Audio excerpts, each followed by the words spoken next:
Hi, welcome to the Web Application Developer webinar for the PaceIT Open House.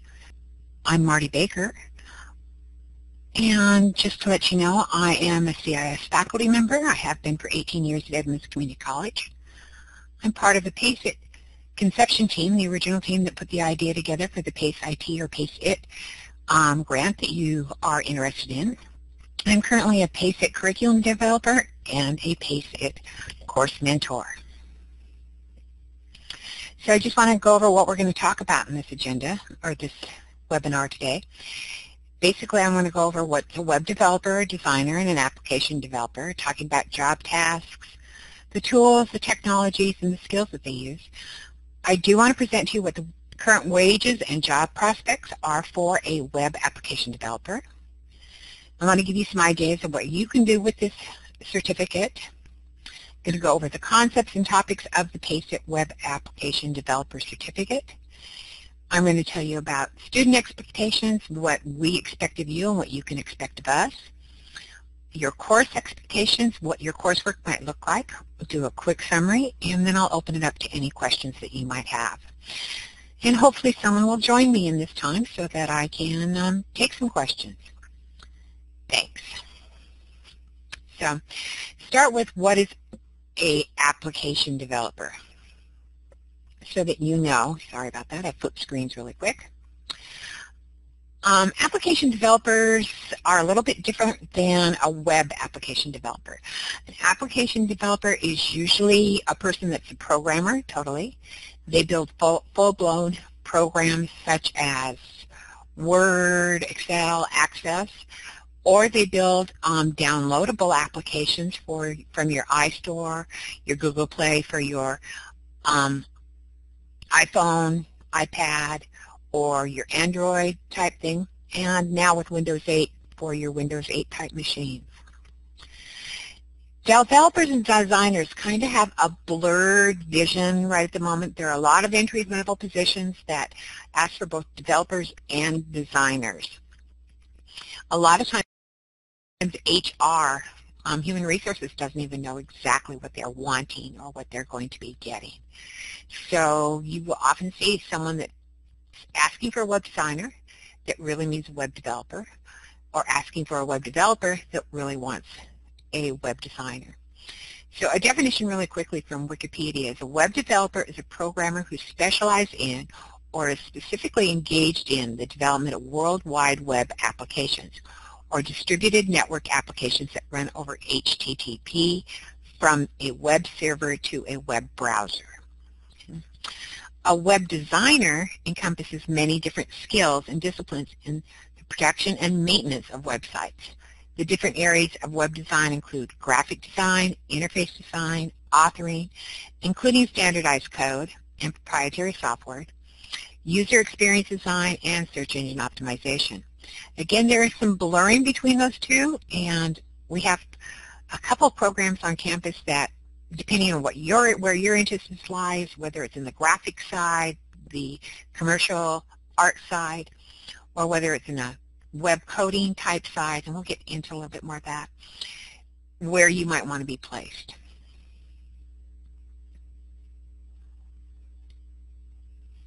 Okay. See this move forward. Thank you. Okay. So what is a web developer? Let's get a little bit more in the job tasks that they do. Job tasks for a web developer include designing, building, or maintaining websites using authoring or scripting type languages. They take care of content creation tools, content management tools, regular management tools for the whole overall website, and they do work with some digital media, usually in embedding and that type of thing. They perform website updates. They look at websites that are existing and can change them, move them up, make different look, feel, sometimes keeping things just fresh. They write and design content and edit web page content. So most of the time a web developer is usually pulling the content that's given to them from either a marketing department or a stakeholder such as an owner and placing it within a web page.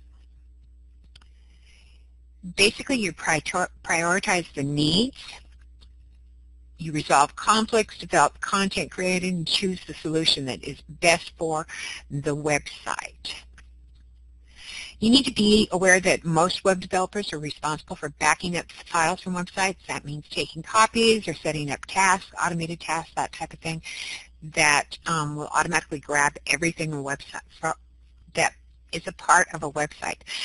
This can be just basic page content, and it can be the graphics.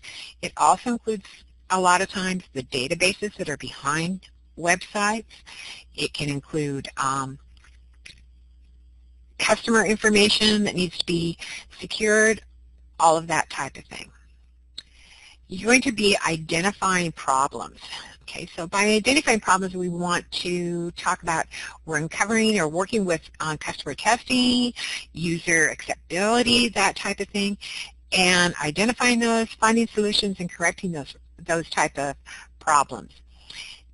It's not as easy as it sounds. Some people think, oh, that's just a matter of checking on links, but not necessarily. If you're not getting your customer to the place where they want to buy a product or research a product or what you want them to see on your website, then you need to be you need to identify that and find a solution to it. So it can be a lot of different problems that you're working with. Evaluating code. Okay, so for evaluating code, you're ensuring that the code is valid against usually a standard. You're looking for current web technology, seeing if you can improve with what's already there. You are making sure this code is properly structured, functions well, meets industry standards, it's compatible with browsers, desktop, it's compatible with mobile devices, iPhones, Droids, Windows phones, that type of thing, and different operating systems. Will it work on an iOS? Will it work on a regular Mac desktop versus a Windows desktop versus a Linux desktop versus whatever type of operating system might be supporting it? You're going to have to maintain an understanding of the current web technologies or programming. Way back when, believe it or not, the web's only just a little bit over 20 years old now. Web at one point was just text. We didn't have things like webinars, graphics, any kind of multimedia capabilities. And it is changing and evolving constantly. You never stop learning, so you're going to have to participate in conferences, workshops, groups. Getting involved in all of that is really important and staying on top of it. You need to analyze your users' needs. This goes back to evaluating code as well. You need to make sure that the website is meeting the needs of your stakeholders, your owners, that type of thing, as well as the user that's coming to visit. Does this meet what needs to be done? You need to develop and validate test routines when you're working with websites. This means creating test cases.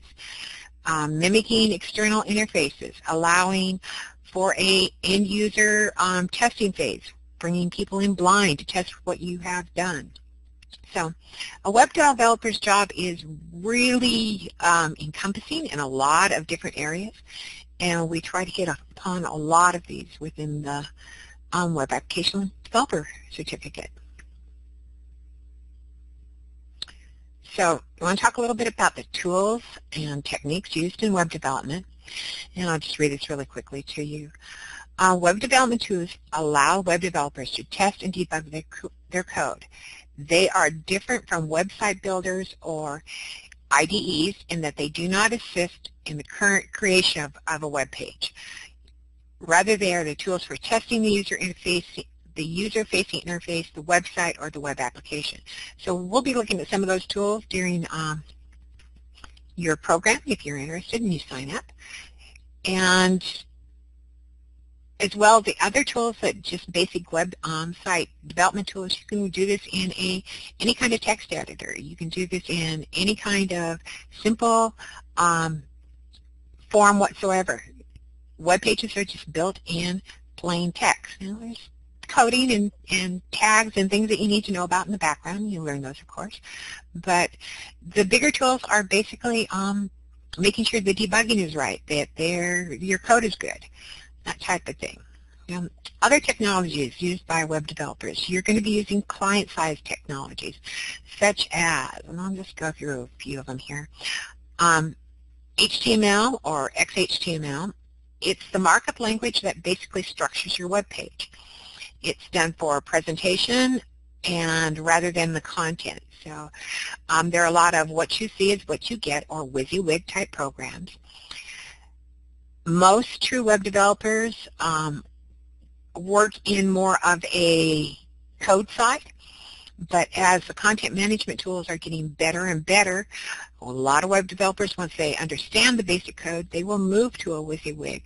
And what understanding that code allows people to do is to be able to go in and debug, find issues, make changes, that type of thing. It makes it clean, it's valid, and you can compare it against standards that are out there. Cascading style sheets is another one that is used on the client side. They control the look, the feel. They control the layout of your web pages. In the newest versions or the beginnings, content and presentation were not a concern. HTML was that simple. Now that the web has become so much more complex, there is a big push to separate content from layout, and cascading style sheets allow us to do that. We can also set it up for print. You can set it up for the same page up for print, for mobile, for a smaller screen, check resolution, and cascading style sheets allow us to address all those issues. Another technology, client-side technology that's used in web development is JavaScript or ECMA script, which is the actual official language, but everybody calls it JavaScript. It's a lightweight scripting technology which is used alongside HTML to make websites more interactive. There are a number of JavaScript libraries or plugins that a web developer will be using as they get better and better, and they include things like jQuery, Ajax, Mojo, Prototype, and these are all part of the interactivity that you create within your web page, what your user is seeing on the face of your website. There are server-side technologies that web developers use, and there are many different server-side technologies. You can go into JavaScripting pages, you can go into .NET, ASP.NET, you can go into CGI and Perl. The one that we work with in the Web Application Developer Certificate at Edmonds Community College is PHP. While they are all different syntaxes, they all have a common theory behind it. So once you understand the theory of server-side scripting, then you can learn the syntax of each and every different language. But PHP is a very fast server-side scripting language. It's used to create interactive, dynamic, database-driven type websites. This is a great tool for e-commerce, for gaming, that type of thing. PHP does that. Another tool that is used, and we hit upon it briefly in the certificate that you'd be looking at, is XML and XSL, Extensible Style Sheet Languages. There are whole sites that are pulled directly from XML pages these days. It's really rather amazing as XML grows and some of the technologies behind it. You can create a whole website just based from XML. If you're going to have databases and server-side scripting such as PHP, you need to have a database language, and the one that we use is MySQL. It's an open-source relational database. It's popular because of its really strong interactivity with SQL, or Structured Query Language. It allows you to move data back and forth from a website to a repository, the database, from the database back to the website. There are other ones out there that are used, SQL Server by Microsoft. A number of them are out there. So keep that in mind. What we've tried to do within this program is to pick technologies that are free for you to use so that there's no cost to the student. And again, once you understand the concepts behind them, the theories and how they work, then you can learn syntaxes very easily. One of the other server-side technologies that is big is the servers themselves. And although within the certificate we do not hit upon servers too much, we just barely touch on it, you need to know that probably the most common server that is out there for web pages is either Linux, and the web server software itself is called Apache. They're free again, they're strong, they're fast, they're extremely reliable. It's a great structured platform from websites. Web developers also have to be able to work with encrypted data, which is done through secure socket layers. And it is a way to assure that data, personal data and all that type of thing is not open to someone that might try to intercept data along the web. The other thing web developers often have to work with is multimedia. And by multimedia, I mean not just graphics or that type of thing, but movies, Flash. You have a lot of possibilities. Generally, web developers are people that are plugging in this type of multimedia into the website. They're not doing a lot of programming with Flash is kind of an exception. There are web developers that do Flash, but it's not, I would say, a primary responsibility, excuse me, of web developers.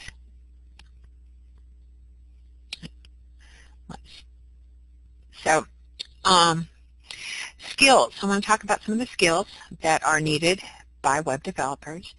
Programming skills, obviously. You need to be able to write computer programs for various purposes. You will need to interact with a number of different languages all in the same document. You'll be looking at HTML, cascading style sheets, JavaScript or jQuery or AJAX, PHP, MySQL. All of these things can be embedded within a web page and have to interact with each other. So being able to talk in various languages, work in various languages is really important. Web developers have to be really good critical thinkers. You have to analyze which technology is going to get you there the best, which language you need to use, how are you going to do a layout, how are you going to take a graphic designer's concept and put it into a web page. So keep that in mind. It's a lot of hard, logical, reasoning skills to identify strengths, possibilities, what's best for a web page. You need to find alternative solutions, analyze which one will work best for you, and come up with a recommended way to go about it. Web developers need to be good in operations analysis. You need to look and see what the website needs to do. You need to be able to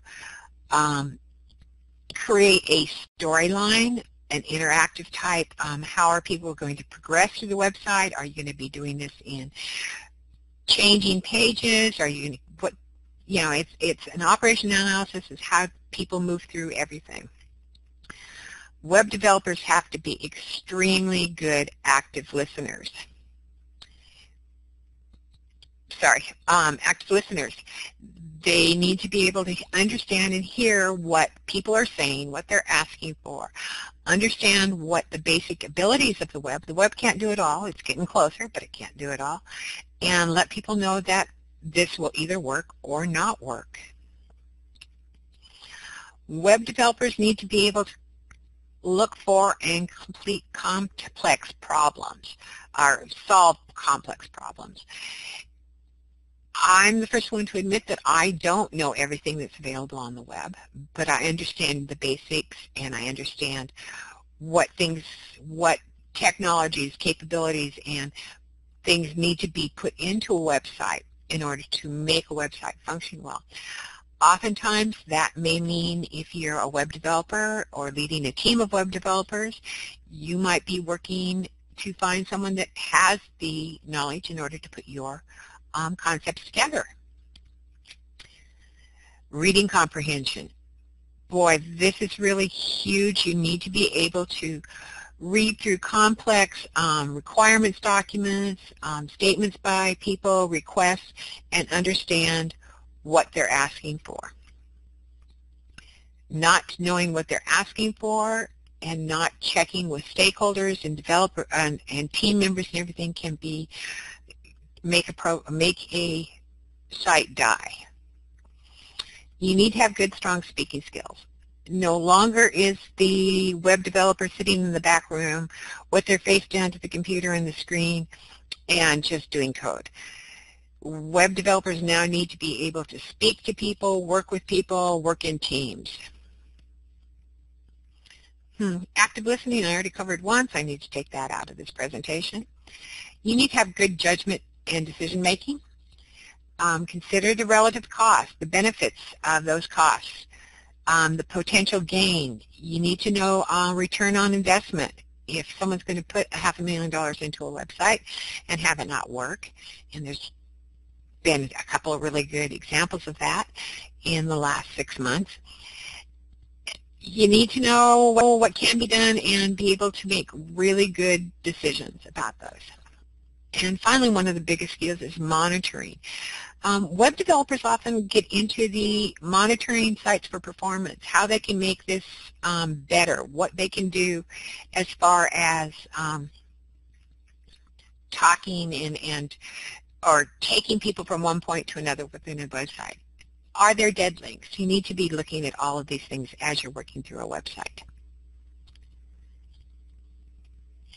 I'm going to talk a little bit about the wages and the job prospects for web developers.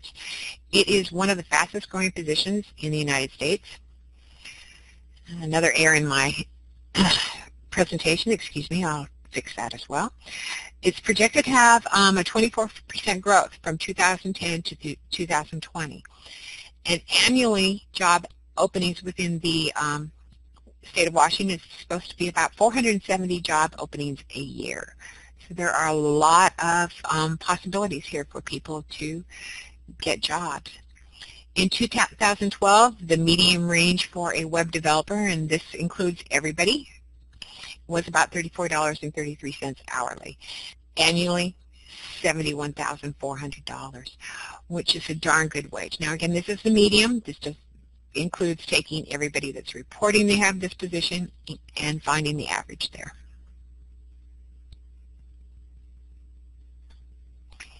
Okay, so the Web Developer Program at Edmonds Community College has statements as to what their students are going to be able to do. And I'd like to just take a second and read these with me. At the end of this program, students will be able to demonstrate the ability to build and maintain websites. You will be able to work with stakeholders to create websites. Students will be able to demonstrate the ability to research, assess, and appropriately apply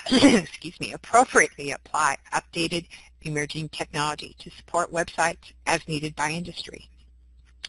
Students will be able to comply with the ethics related to using copyrighted materials and intellectual properties. Students will be able to demonstrate an entrepreneurial approach to web development sites and pages, which means you're going to own the work that you do and be proud of it. And finally, students will be able to successfully manage career goals through creating effective resumes, CSVs, developing interviewing skills, and goal setting. We do want you to be successful in this program.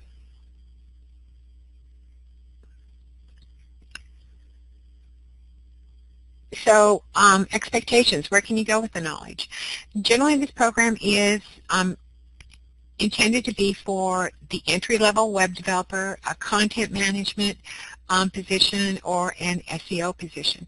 These are, again, entry-level positions. You're going to find that as you get more and more knowledgeable, you can move up. And students that in the past 3 years have been that have received the certificate are working at Microsoft, AT&T Mobile, Boeing, Fluke, Amazon, a couple of small web development organizations in the area, and I've had a number of past students that have started your own business. So you can be your own entrepreneur.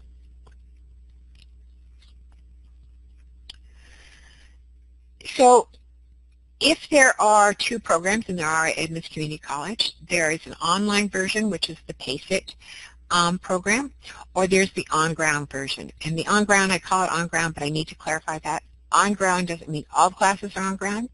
It's about a 50-50 split on the on-ground.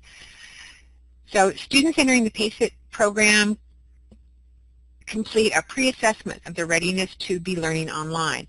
It's very important that you be up to a certain level, your reading comprehension, your hearing comprehension, your lifestyle is going to fit this type of thing. So we ask you to complete a pre-assessment. You have interviews and with the facilitator to make sure that you're going to be a good fit. And once you're in and been accepted, you have a weekly mentor call. We do advising online. We do it via Skype or an Illuminate session like this. And of course, one of the good things about the PaceIT program is that you still do have access to on-ground help at Edmonds Community College. We have labs, we have library services, that type of thing. To be a successful online learner, a couple of key things that I always say: you should be a self-starter.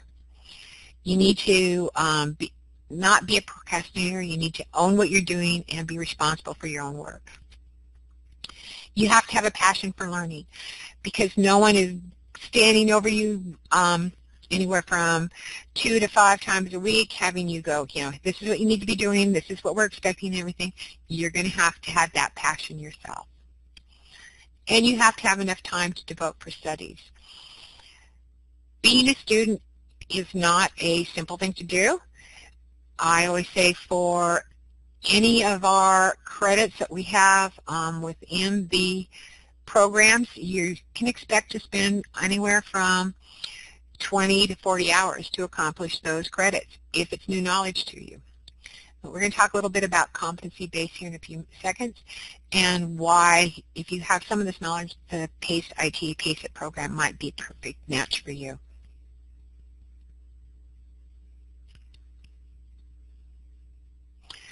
So our expectations of students or a completion of this certificate should be take between 9 to 12 months. And acceleration is possible. If you're coming into this and learning from the ground up, you have no knowledge, you are going to take 12 months. And we do have minimums that you should probably be meeting each term. So keep that in mind. There are expectations. This shouldn't be a 3 to 5 year certificate. It's intended to be a 9 to 12 month certificate.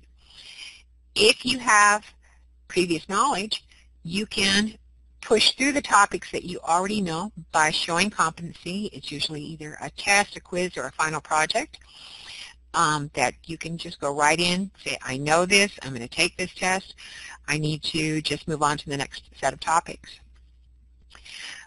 We expect you to ask for help when you need it. We expect to be there when you do need it. So you need to be communicating well. You're not sitting in a vacuum. There are course mentors, teachers, student mentors, faculty, everybody's around to help you. So we want you to know that we're here for you, and we want you to be successful. One of the big things is internet web connectivity. It is difficult for someone in this program if they do not have internet or web connectivity at home. All of our communication is done online via Skype, Canvas, which is our learning management system, or Blackboard Collaborate, which you're connected to today.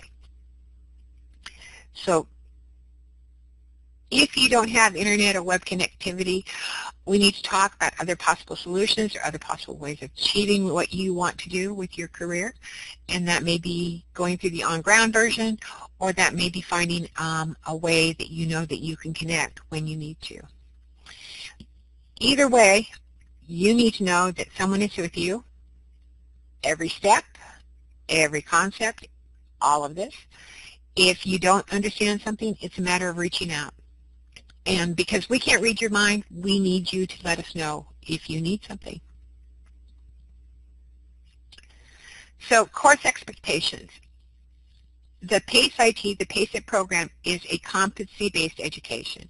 Again, if you can demonstrate you have previous knowledge through either a project, a test, a quiz, or something, you can move on to the next topics. You can move quickly through this coursework. So many of the students that I've had in the past know basic HTML, maybe with a few little refreshers to bring you up to HTML5 or make a few small changes.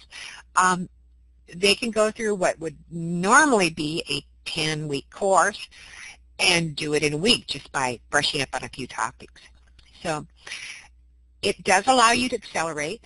It does allow you to prove what you already know and just move on.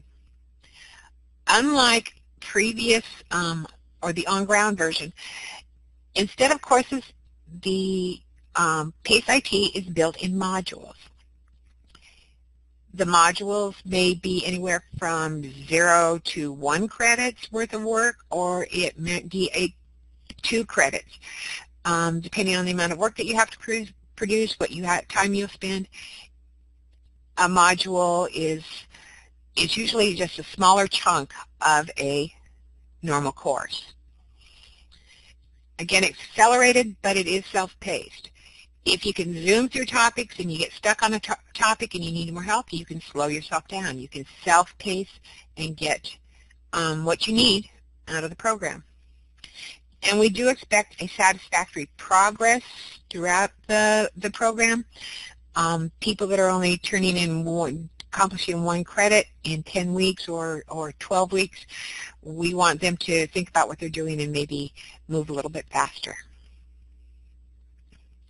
So basically, that's what this program is about and what a web developer is, what you can expect as far as job prospects. Wages and jobs are great. I hope I've shown you a little bit about the competency, how the curriculum might work.